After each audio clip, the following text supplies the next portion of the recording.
Pardon the interruption, but I'm Pablo Torre. It has been years since I've done this show with you, Tony. I'm Tony Kornheiser. I'm sorry. I didn't catch your name. Really? What'd you say? Tony, you danced at my wedding. You danced. I did. And you left at 9:30, but you danced. I did, and there's video of that. No, I mean, I'm so happy to work with you. It's sort of like working with my grandsons. You know, it's like, you're this little kid. It makes me really happy. And you got dressed up for me. You didn't wear a T-shirt. You got a jacket and tie. Good for you. Welcome to PTI, boys and girls. Wilbon has taken the day off, so I am pleased to be joined by the host of the ESPN Daily podcast, Mr. Pablo Torre. Nice. And we begin today with tonight's NFL game, the New England Patriots at the Los Angeles Rams. The Patriots stayed in L.A. all week after beating the Chargers last Sunday. The Patriots have now won 4 out of 5. The Rams are 8-4. They lead the NFC West. Pablo, 2 questions. 1, do you see New England winning tonight? And 2, if they do, what chance do you give them of winning out and then making the playoffs? So I do see them winning tonight, Tony, and I see the chances of them making the playoffs from there because they play the Jets, the Bills, and the Dolphins at like 91%. I think Bill Belichick, Tony, is salivating at this. He's salivating tonight, first of all, because he knows the pressure that you can apply to Jared Goff disintegrates him. That is his great vulnerability. That is his kryptonite. He pioneered this more than anybody else in that Super Bowl that we're finally getting a rematch of tonight. And we saw in Week 8, Brian Flores, the shiniest apple on Bill Belichick's coaching tree, do the exact same thing, obliterating Jared Goff. So from there, you ask me, hey, can Bill Belichick, can he beat the Bills and the Jets and the Dolphins? I've spent 2 decades only seeing that. So yeah, I'm going to give him a solid 91% on that. This is so wonderful. It's a 91%, the 91 TPI, the Torre Probability Index. Yes, that's right. By the way, both Miami and Buffalo have better records this year so far than New England. I point that out. I want to pick the Rams, but I concede that your point is well taken. There's 2 things about Jared Goff that are odd to me. One is that at home, he's not as effective a quarterback as he is on the road. In 5 home games so far this year, he only has 3 touchdown passes. He's got 14 on the road. Now, the Rams are 4-1 at home, but it's like he's trying to drag them down at home, and this is a home game for him. And the point you made about Brian Flores is exact, okay, because Brian Flores was a defensive coordinator in the Super Bowl when Jared Goff, through Belichick and Flores, was eliminated. He produced no points other than a field goal, and I think he was sacked 4 times. And when Flores got him this year, he got him into 2 fumbles and 2 picks. So I'm going to still pick the Rams, but I do it without a whole lot of confidence, specifically because of Belichick on the other side, yes. I mean, look, this is the hardest game of the Patriots season. I fully admit this. I also feel like there is some element of, like, do you believe your lion eyes or Bill Belichick? Like, I just am not ready, Tony, to write off the guy who has made the AFC East, despite Josh Allen being good, despite Tua being promising. I'm not ready to say, actually, that era is over and done with. Yeah, I will just say this. It's going to be hard for New England to score. Los Angeles, and New England doesn't pass anymore because Cam Newton can't pass. So they run. That's correct. It happens that Los Angeles is number 3 against the run all year and number 5 in scoring defense. So I don't know how they do that. At least they haven't been turning the ball over in the last few games like they did early in the season. And again, I want to pick the Rams, but there is some reluctance on my part. There is.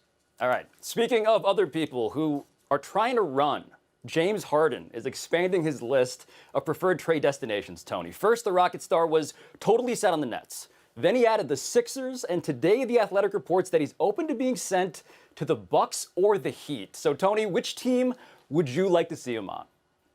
Yeah, so, I mean, I find it sort of amusing that he only lists contenders, like he could actually do something for a contender. This is a guy with no rings, and what he'll do for a contender is get him bounced out earlier in the playoffs than they want to be bounced out. But let me take both these teams. You can go to Milwaukee with him and you can win a championship, and then Giannis stays and everybody's happy, and that is the blue sky view.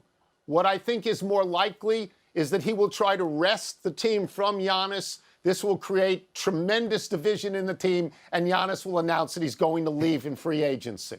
I think the better fit for him, Pablo, is Miami, because Miami needs a bona fide scorer. As good as Jimmy Butler is, he's a sort of a reluctant scorer. I could see Jimmy Butler and Pat Riley and Eric Spoelstra saying, we can make this work. We're strong enough. Our culture is good enough. We can make this work.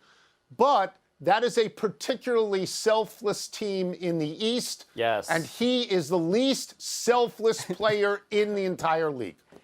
Yeah, I love, first of all, that with this whole story, there's a very letters to Santa vibe to this because he has no power, right? He's under contract. He's requesting, hey, can you help me win a ring, basically? And the Rockets don't have to do any of that. But to the point of the Bucks, what I love about that story with Milwaukee is that Giannis, during the All-Star game last year, remember, they were doing those drafts, him and LeBron drafting their players.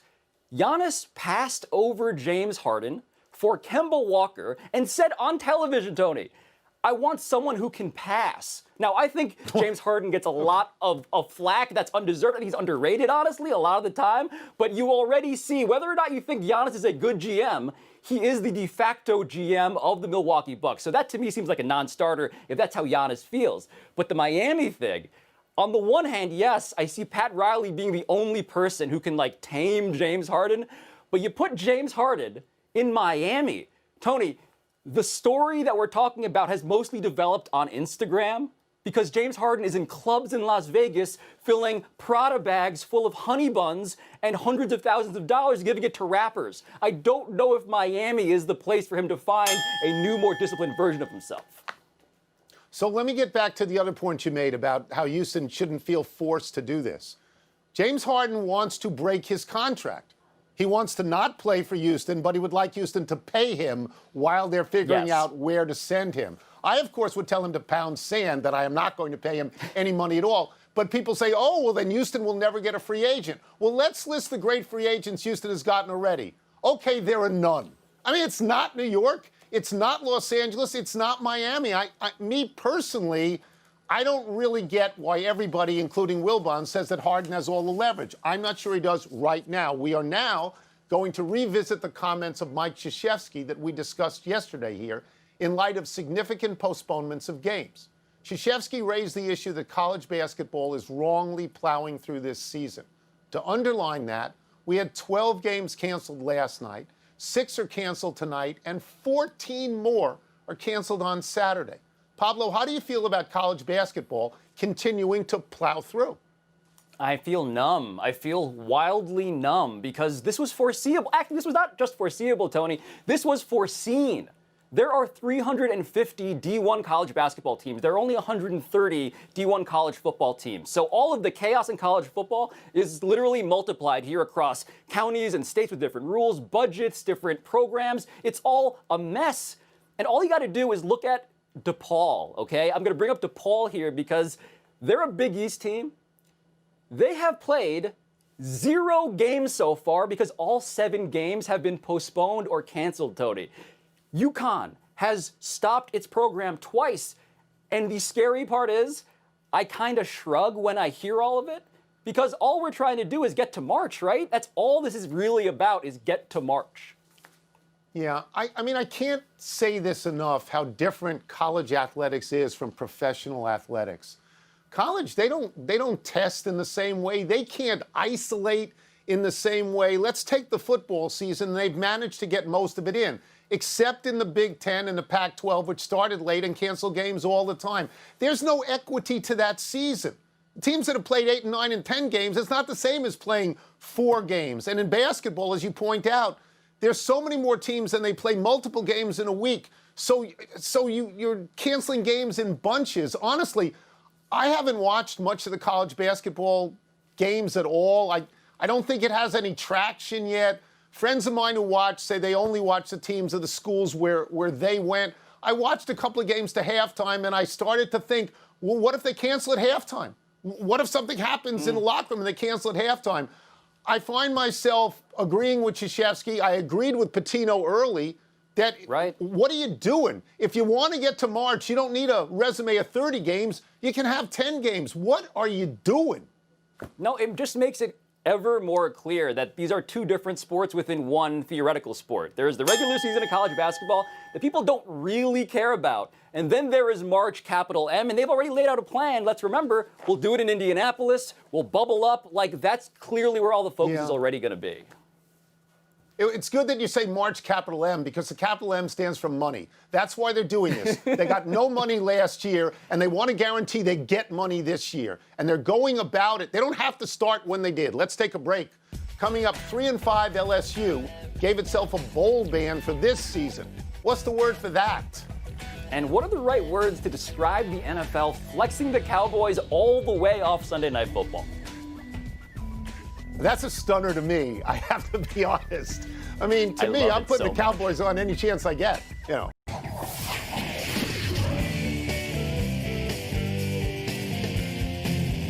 Get ready for some pretentious words from Pablo Torre, who tells people he went to Harvard. State schools unite. What's the word? What's first? LSU's self-imposed bowl ban for this season is blank. It's sleight of hand. It's a magic trick. It's so you can't look behind the curtain because LSU knows what's behind the curtain, knows it's Odell Beckham Jr. handing out straight cash homie to players on the team on TV in the national championship game. It's a basketball coach who is still there, who is accused of paying recruits, but only 11 of the recruits, not like all the recruits. So LSU says, we'll not go to a bowl this year, even though we're 3-5 and we probably wouldn't even get asked to a bowl, in the hopes that next year you're going to let us back. And what this is, it's like, please don't look at the bubbling cesspool. Because if you look at the bubbling cesspool, it's not just go Tigers, it's no Tigers. Tony, this is Lenten. It is Lenten. I'm going to use a term from my Catholic faith. It is that 40-day period where you have to give stuff up to improve your moral report card, except like all people that I know, you sort of wait too long, and it's like, wait a minute, I should have done this when we lost by 37 to Auburn, and instead I'm going to give up PlayStation, even though I spent all period looking to buy a PlayStation 5 and failed. Like, it's not convincing anybody, certainly not the people you got to convince. Lenten, it's such a good word with the menorah behind me. I like it. Very good. What's next? Rainbow Coalition. It's blank that the NFL flexed the Cowboys out of Sunday Night Football.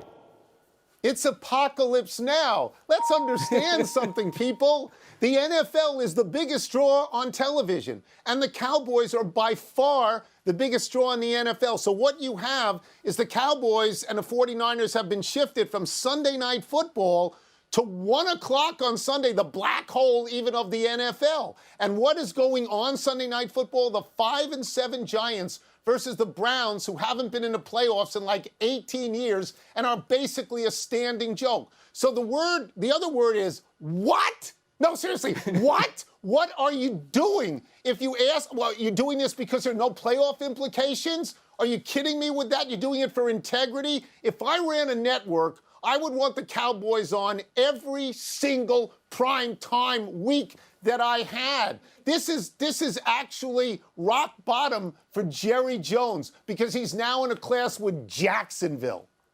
Well, that's why the word to me, Tony, is ego death. This is ego death for Jerry Jones because a wise person once told me a true existential crisis is when you stop believing the story that you tell yourself about yourself. And I wonder if Jerry Jones is staring at the mirror right now and thinking to himself, wait a minute, I'm supposed to be exceptional. America's team does not mean you're the best team. It merely means that demand for your team is allegedly inelastic. They're always going to want you, but except they don't anymore.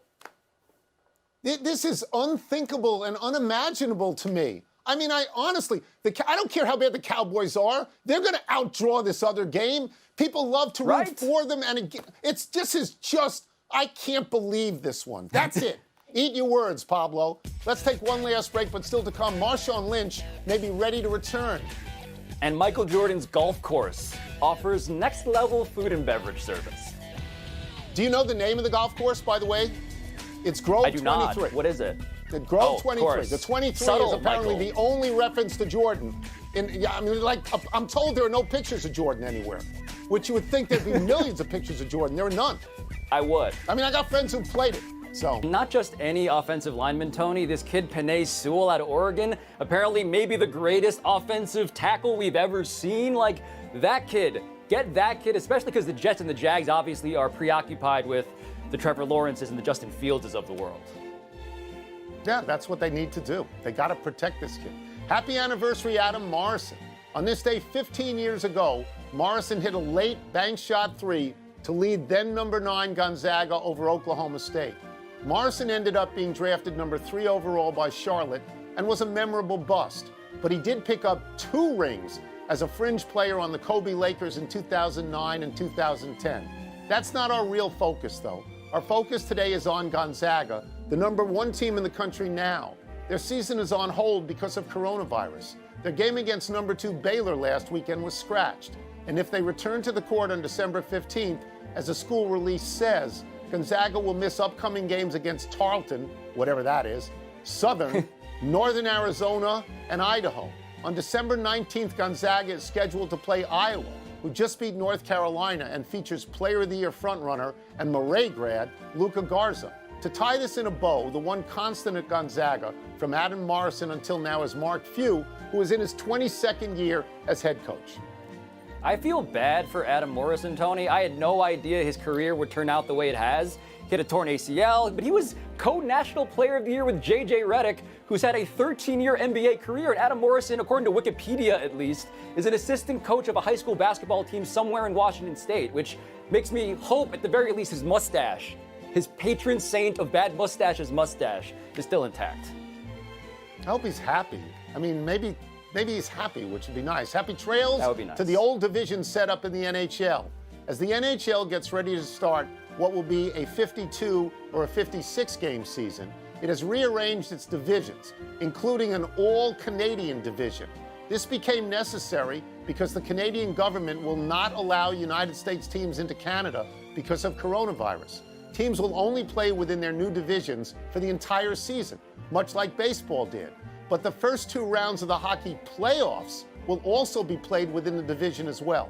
The Athletic is reporting that there will be a scary loaded Eastern Division with Boston, Buffalo, New Jersey, the Rangers, the Islanders, Philadelphia, Pittsburgh, and Washington. A Central Division of sorts will have Carolina, Columbus, Chicago, Detroit, Florida, Minnesota, Nashville, and Stanley Cup champ Tampa Bay, and a weaker Western Division of Anaheim, Arizona, Colorado, Dallas, Los Angeles, San Jose, St. Louis, and Las Vegas. Training camps will open January 1st, and the season will start January 13th. I like, Tony, how this has been branded realignment as opposed to the reality of it, which is Canada doesn't want any of us in their country. Like, this is the only way hockey's going to happen. And the upside seems to be you're going to get 4. You'll get 4 NHL teams out of Canada. They had 2 playoff teams 2 years ago, 3 last year, I believe. A little nationalism, patriotism that feels deserved on the part of our Canadian neighbors. It's totally fine, totally fine. One omission, the Clippers added 4 years and $190 million onto the contract of playoff P for reasons I do not understand at all. Let's go to the big finish. Yahoo reports that Boston College will opt out of a bowl game, citing the emotional, physical, and mental grind of the season. Your thoughts? Somewhere the executive director of the Duke's Mayo Bowl is very offended. Marshawn Lynch, Tony, told Conan O'Brien he would unretire for a competitor. Is that significant? Well, he did this last year and it didn't work. This is the James Harden move. I'll play, but I have to play for a team that's going to win everything. The United States Olympic and Paralympic Committee today supported athletes' right to peacefully protest. Are you surprised? I'm surprised anytime a large institution hops over the very low bar everyone has set for them. Golf Magazine, meanwhile, reports that Michael Jordan's course is using drones, Tony, to deliver food and drinks to players, so is that a good idea? I'm afraid of drones. I am. That doesn't surprise anybody, does it? Last one, college football tonight. Pittsburgh at Georgia Tech. Who you got, Pablo? Pittsburgh apparently leads the nation in sacks, so give me Pittsburgh. Give me the Panthers. We're out of time. We'll try and do better the next time. And I'm Tony Kornheiser. And I'm Pablo Torre. Thank you for watching. And check out ESPN Daily on iTunes, Spotify, wherever you get your podcasts. Please. So happy you have a podcast, Pablo. Happy Hanukkah Finally. to everyone. And it's Tim Kirchin's birthday. Whoa, Happy birthday to Tim birthday. Kirchin. Yeah.